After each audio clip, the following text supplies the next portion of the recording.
Οι άνθρωποι είναι πολύ εχθρικοί, ρε φίλε. Το θυμάσαι τον Κούλαντι?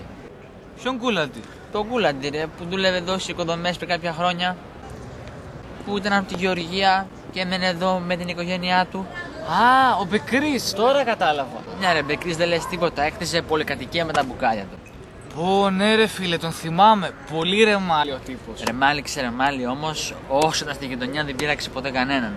Μόνο τον εαυτό του βέβαια, αλλά άλλο θέλω να σου πω. Όπως σου είπα και πριν, οι άνθρωποι είναι πολύ εχθρικοί. Αυτός τους έκτισε τα σπίτια τόσα χρόνια και αυτοί τι κάνανε? Μια μέρα που γύριζε σπίτι του, την πέσανε στον δρόμο. Το λίστεψαν. Όχι, ρε, το σπάσα στο ξύλο. Γιατί? Ρατσιστική επίθεση είπανε. Έλα ρε εσύ. Και τι απέγινε ο άνθρωπος? Δεν ξανακούστηκε τίποτα από τότε. Ωρε φίλε.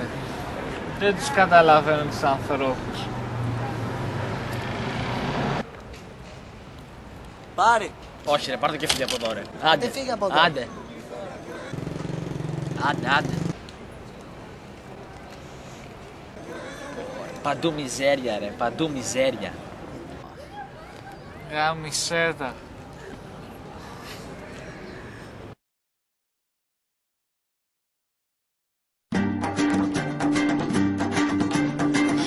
Masur